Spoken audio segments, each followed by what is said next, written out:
Good morning students. Today we will discuss the last topics of this chapter.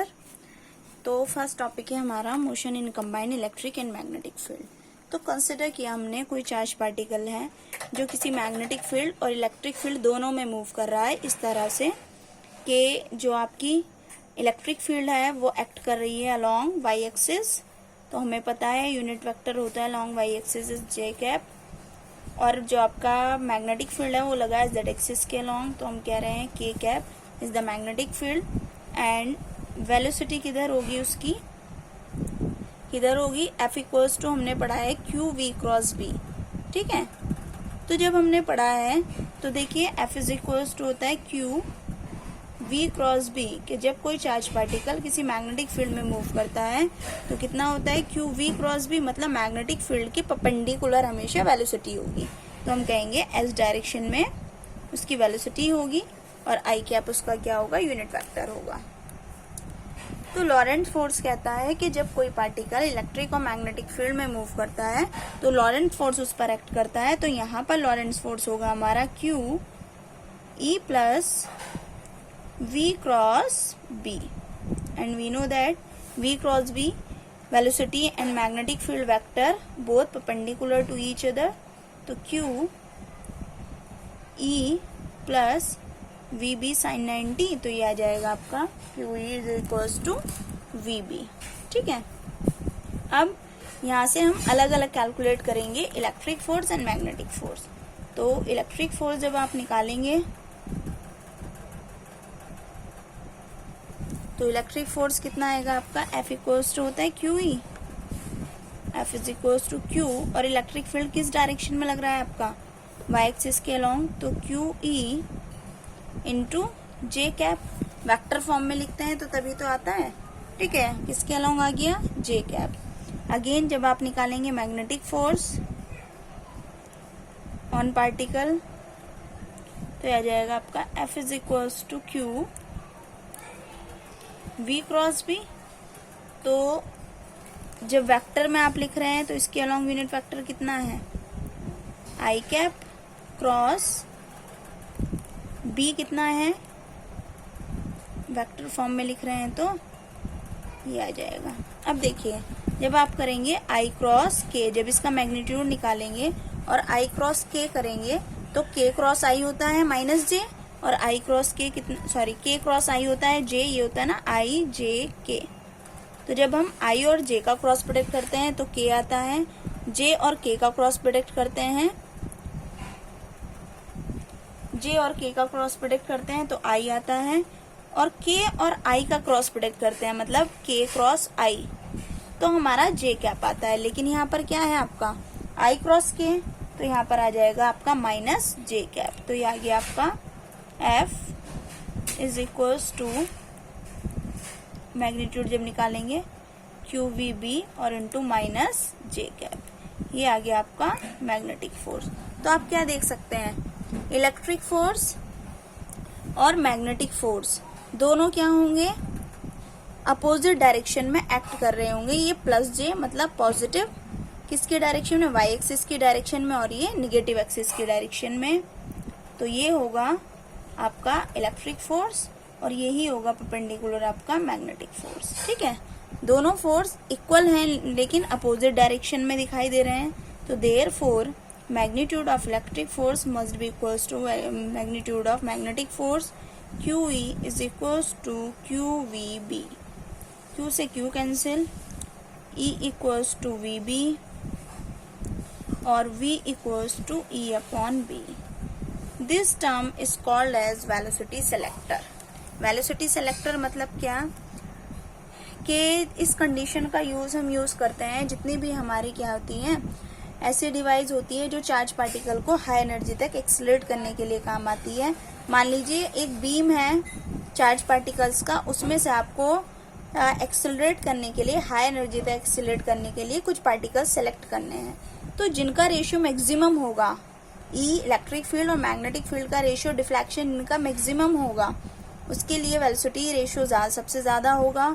तो उन्हीं charge particle को हम higher energy तक accelerate करने के लिए यूज करेंगे. ओके, तो this term is called as velocity selector. Next topic है हमारा current on a current loop. Consider किया a current carrying coil PQRS। ठीक है, PQRS एक कॉइल है जिसे हमने मैग्नेटिक फील्ड में दो मैग्नेटिक पोल है उसके बीच में प्लेस्ड किया है। इस तरह से कि करंट कैसे फ्लो कर रही है, P to Q। ठीक है, अब देखिए क्या होगा। हमने पढ़ा है कि टॉर्क कितना होता है। सबसे पहले तो क्या होगा, फोर्स देखिए इस पे निकालते हैं हम कह रहे हैं कि कंसिडर किया एक रेक्टेंगुलर कॉइल है जिसकी ये साइड जो है आपकी P से S वाली जो साइड है वो है आपकी B, और ये जो साइड है आपकी ये है आपकी A। कंसिडर कर लिया हमने। तो सबसे पहले हम निकालेंगे according to Fleming's right hand rule area of coil कितना होगा, लेंथ इनटू ब्रेड्थ, मतलब AB होगा। थीटा एंगल होगा बिटवीन,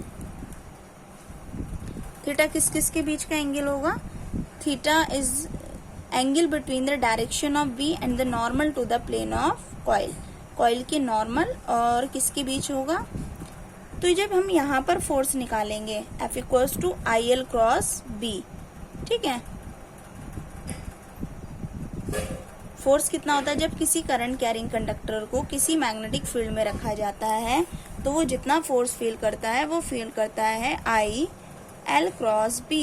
ठीक है, लेंथ ऑफ कंडक्टर और मैग्नेटिक फील्ड क्या है, एक दूसरे के परपेंडिकुलर हैं, तो फोर्स कैसे एक्ट करेगा वो हमें निकालना है।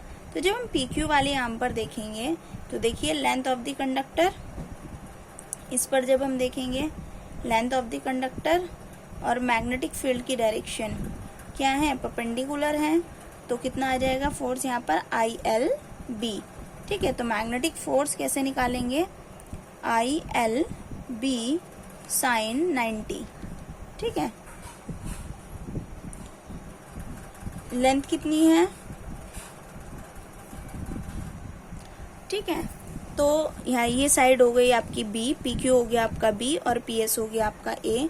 तो F is equals to I, length कितनी हो गई हमारी B, ये मैग्नेटिक फील्ड की डायरेक्शन है, करंट की डायरेक्शन, फोर्स की डायरेक्शन अभी हम देखेंगे फ्लेमिंग्स लेफ्ट हैंड रूल लगाकर। L कितना हो गया B और साइन हो गया आपका 91। अब इस फोर्स की डायरेक्शन क्या होगी उसके लिए लगाएंगे हम फ्लेमिंग लेफ्ट हैंड रूल। ठीक है, फ्लेमिंग लेफ्ट हैंड रूल कहता है FBI। ठीक है, ये हुआ आपका F, ये हुआ B, ये हुआ I, FBI। अब करंट की डायरेक्शन में रखिए, तो करंट हमारी अपवर्ड है ऐसे, मैग्नेटिक फील्ड हमारा इधर जा रहा है नॉर्थ टू साउथ, तो थंब हमारा कहाँ जा रहा है, डाउनवर्ड अंदर की तरफ। तो फोर्स की डायरेक्शन क्या हो गई हमारी, इस तरह से हो गई इनवर्ड आपकी फोर्स की डायरेक्शन। ठीक है, और ये मैग्नेटिक फील्ड और यहाँ एंगल बन गया आपका ये थीटा। अब देखिए सिमिलरली अब हम ये वाली साइड्स देखते हैं। यहाँ पर आपकी मैग्नेटिक फील्ड है तो यहाँ भी ऐसे ही लग रही होंगी मैग्नेटिक फील्ड, इस तरह से नॉर्थ टू साउथ आपकी मैग्नेटिक फील्ड होगी। ये नॉर्मल होगा आपका कॉइल का। ठीक है, और ये एंगल कितना बन रहा होगा मैग्नेटिक फील्ड के साथ, जो नॉर्मल बना रहा होगा मैग्नेटिक फील्ड के साथ वो एंगल बना रहा होगा थीटा। ठीक है, इस तरह से सेटअप हो रही होंगी इस तरह से, तो ये एंगल बन रहा है आपका थीटा। तो आप डायग्राम में यहाँ देख सकते हैं। तो जो आपको QR साइड दिखाई दे रही है उस पे दो फोर्स लेंगे, एक अपवर्ड फोर्स एक डाउनवर्ड फोर्स। क्यों, इस वाले पर भी तो फोर्स ऐसे ही लग रहा है, इसमें अंदर की तरफ लगेगा और उसमें ऊपर की तरफ लगेगा। साइन थीटा आप निकाल देंगे, टॉक निकाल देंगे, फोर्स इनटू परपेंडिकुलर डिस्टेंस। ठीक है, फोर्स हो गया IB और परपेंडिकुलर डिस्टेंस कितनी हो गई हमारी A साइन थीटा। ठीक है, फोर्स ये रहा और फोर्स से परपेंडिकुलर डिस्टेंस जो है आपकी ये कितनी हो जाएगी, A साइन थीटा। तो AB into sine theta, talk कितना हो गया, अगर number of turns capital N है तो NIAB साइन थीटा, और मैग्नेटिक मोमेंट होता है आपका NIA। सो NIA हो गया आपका मैग्नेटिक मोमेंट, टॉक कितना हो गया M क्रॉस B या MB sine theta, where M is the magnetic moment, B is the magnetic field and theta is the angle between the magnetic moment coil and magnetic field. Topic आता है हमारा moving coil galvanometer. Moving coil galvanometer, it is a device to detect current in an electric circuit. ठीक है, galvanometer तो आपको पता ही है। Galvanometer का क्या काम होता है, प्रेजेंस बताता है कि सर्किट में इलेक्ट्रिक करंट है कि नहीं है। और ये किस प्रिंसिपल पे वर्क करता है कि जब किसी करंट कैरिंग कॉइल को किसी मैग्नेटिक फील्ड में प्रोड्यूस किया जाता है, प्लेस किया जाता है, तो वो एक फोर्स को, टॉर्क को एक्सपीरियंस करता है। और अभी अभी जो पढ़ा पीछे हमने, और वो टॉर्क किस पे डिपेंड करता है, करंट की स्ट्रेंथ पे डिपेंड करता है। तो इधर आपको नॉर्थ पोल दिखाई दे रहा है, साउथ पोल दिखाई दे रहा है। एक यहाँ पर आपकी कॉइल है जिसमें बीच में क्या है, एक स्प्रिंग है जो आप सर्कल दिखाई दे रहा है, और इस तरह से कि आपकी कॉइल है और कॉइल पर इस तरह से वाउंड किया है हमने, जैसे एक डिस्क ली और इस तरह से उस पर वायर लपेट दी।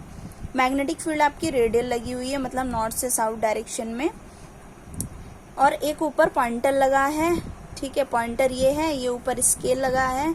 होगा क्या, बहुत सिंपल है कि जब, देखिए वर्किंग इसकी, कि जब करंट फ्लो करेगी कॉइल में तो वो एक टॉर्क को प्रोड्यूस करेगा। टॉर्क कितना होता है, अभी पढ़ा हमने, NIAB sin theta. Theta area of coil और मैग्नेटिक फील्ड है। एरिया ऑफ कॉइल क्या होगा, नॉर्मल, ए बाहर की तरफ, बी मैग्नेटिक फील्ड रेडियल है, दोनों के बीच एंगल बन रहा होगा 90 डिग्री, तो टॉ इक्वल्स टू आ गया आपका NIAB। आई स्प्रिंग प्रोवाइड्स, अब देखिए हमने पढ़ा बीच में एक पाइवट पर, जोड़ पर क्या लगा है, स्प्रिंग लगा है। जैसे ही कॉइल घूमेगी एक पर्टिकुलर टाइम के बाद खुद ब खुद क्या होगी, जैसे आप करंट स्टॉप करेंगे तो ऐसा नहीं कि एकदम रुक जाएगी, थोड़ी देर घूम के रुक जाएगी। मतलब कॉइल को वो स्प्रिंग एक काउंटर टॉर्क प्रोवाइड कराएगा। काउंटर टॉर्क मतलब मान लीजिए कॉइल क्लॉकवाइज घूम रही है, तो जब जैसे ही करंट स्टॉप हुई कॉइल एंटी क्लॉकवाइज घूमेगी धीरे धीरे, और एक टॉर्क घूमने में भी तो लगेगी, वो टॉर्क कहलाती है काउंटर टॉर्क। और वो किसके इक्वल होती है, tau equals to K5 where K is the torsional constant. मतलब जो टॉर्क उसे प्रोवाइड करा रहा है तो टॉर्शनल कांस्टेंट कहलाता है। इक्विलिब्रियम में कॉइल रेस्ट में कब आएगी, जब टॉर्क जो प्रोवाइड करा रहे हैं वो और काउंटर टॉर्क दोनों बैलेंस हो जाएं, तो फाई इक्वल्स टू आ गया आपका NIAB upon K, phi equals to आ गया आपका NAB K upon I, where N is the number of turns, A is the area of coil, B is the magnetic field and K is the constant. तो all over term constant हो गई। Phi is directly proportional to I, मतलब जो आपका deflection है, phi क्या है, deflection है, कितने एंगल से वो घूम रही है, तो वो किस पे डिपेंड करेगा, I पे डिपेंड करता है। एप्लीकेशन क्या है, इसका यूज करते हैं हम एक डिटेक्टर की तरह, किसी सर्किट में करंट है या नहीं है उसको चेक करने के लिए। क्योंकि इसका रेजिस्टेंस बहुत ज्यादा हाई होता है तो it can be use to measure voltage as a voltmeter भी यूज करते हैं इसको। और ये फुल स्केल डिफ्लेक्शन देता है स्मॉल वैल्यू ऑफ करंट के लिए in order of micro ampere. इसीलिए हम इसे कहते हैं कि जो आपको मूविंग कॉइल गैल्वेनोमीटर होता है वो बहुत सेंसिटिव डिवाइस होती है। क्यों होती है sensitive device, because small full scale deflection देता है अगर थोड़ी सी भी सर्किट में करंट होगी। ठीक है, सेंसिटिविटी ऑफ गैल्वेनोमीटर अभी बताया, इसलिए कहते हैं करंट सेंसिटिविटी क्या होगी, जो आपका एक्सप्रेशन आया phi equals to NAB K upon I, दोनों तरफ I से डिवाइड कर दीजिए, कितना बचेगा NAB upon K। This term is called, मतलब deflection per unit current is called current sensitivity. Again deflection per unit voltage is called as voltage sensitivity. दोनों तरफ V से वोल्टेज से डिवाइड करिए, I अपॉन V बनेगा 1 upon R, तो 1 upon R NAB upon K। अब एक galvanometer को हमें किस में कन्वर्ट करना है, एमीटर में कनेक्ट करना है, कन्वर्ट करना है, कन्वर्जन है। तो गैल्वेनोमीटर को एमीटर में कन्वर्ट करने के लिए हम एक रेजिस्टेंस किस में लगा देते हैं, सीरीज में लगाते हैं। ठीक है, किसके साथ, एक शंट रेजिस्टेंस के साथ किस में कनेक्ट कर देते हैं, हम सीरीज में कनेक्ट कर देते हैं। गैल्वेनोमीटर को किस में कनेक्ट चेंज करने के लिए, एमीटर में कनेक्ट करने के लिए एक रेजिस्टेंस हम शंट रेजिस्टेंस कहते हैं, स्मॉल रेजिस्टेंस को पैरेलल में कनेक्ट करते हैं। ठीक है, देखिए कैसे कनेक्ट करेंगे कि ये आपका क्या है, गैल्वेनोमीटर है, तो गैल्वेनोमीटर का कुछ रेजिस्टेंस भी होगा, उसे हमने RG लिख दिया। इसके साथ एक हम शंट रेजिस्टेंस, मतलब एक छोटा स्मॉल रेजिस्टेंस हम पैरेलल में कनेक्ट कर देंगे। ओके, इसे कहा हमने R। अब हमें क्या निकालना क्या है कि करंट कितनी होगी, तो कंसिडर किया, देखो यहाँ से आई करंट, टोटल करंट जा रही थी, गैल्वेनोमीटर के अक्रॉस चली गई IG करंट, और ऊपर कहेंगे हम कितनी चली गई, इसके अक्रॉस जो करंट जाएगी वो चली गई हमारी बची हुई आई थी, IG थी, तो कितनी हो जाएगी टोटल, बची हुई जाएगी, मतलब I माइनस IG। IG कह रहे हैं करंट अक्रॉस दी गैल्वेनोमीटर। ठीक है, निकालिए। अब देखिए इस वाले पैरेलल में क्या होता है, पोटेंशियल डिफरेंस सेम होता है, potential difference across this term is equals to this, तो इसके अक्रॉस पोटेंशियल कितना होगा, V equals to IG RG, V equals to IR। इसके अक्रॉस पोटेंशियल डिफरेंस कितना होगा, ये होगा I minus IG into R, and V1 is equals to V2, because parallel में पोटेंशियल डिफरेंस सेम होता है, तो IG RG upon is equals to I minus IG into R। ठीक है, निकालना क्या है आपको, सॉरी स्मॉल r है शंट रेजिस्टेंस। अगर आपको इस शंट रेजिस्टेंस की वैल्यू निकालनी है तो IG RG upon I minus IG। Okay, अब देखिए ऐसे ही अगर आपको किस में कन्वर्ट करना है, एक वोल्ट मीटर गैल्वेनोमीटर को वोल्ट मीटर में ही कन्वर्ट करना है, तो उसके लिए क्या करते हैं हम, एक शंट रेजिस्टेंस, एक रेगुलर रेजिस्टेंस या लार्ज रेजिस्टेंस, ठीक है, शंट यूज करते हैं पैरेलल के लिए और लार्ज रेजिस्टेंस यूज करते हैं सीरीज के लिए। सीरीज में लगा देंगे तो टोटल रेजिस्टेंस कितना हो गया, RG प्लस R, करंट निकाल देंगे, IG कितनी हो जाएगी, V upon RG plus R, और V निकल जाएगा। ठीक है, चैप्टर आपका कंप्लीट हो गया थियोरेटिकली। अब इसके एग्जाम्पल्स और NCERT क्वेश्चन आप लोग सॉल्व करें और क्वेरीज आप लोग पूछें। थर्ड चैप्टर के भी मैंने न्यूमेरिकल सॉल्व करने के लिए बोला था। No one single student asked her और हिम क्वेरीज, किसी ने भी अपनी कोई प्रॉब्लम मुझसे नहीं पूछी है। दैट मीन्स आप NCERT एक्सरसाइज नहीं सॉल्व कर रहे हो कोई भी। ठीक है, तो अगर नहीं कर रहे हैं तो उसे प्लीज करें, क्योंकि ऐसा पॉसिबल नहीं है कि मैं हर एक क्वेश्चन आपको सॉल्व कराऊं। हाँ, आपकी अगर मान लीजिए 20 क्वेश्चन है, उसमें से 10 क्वेश्चन में भी क्वेरी आ रही है, तो वो पॉसिबिलिटी है कि मैं उन 10 क्वेश्चन को सॉल्व करा पाऊं। ठीक है, तो खुद से आपको करना है, आप ट्राई कीजिए क्वेश्चन, ज्यादा से ज्यादा प्रैक्टिस कीजिए।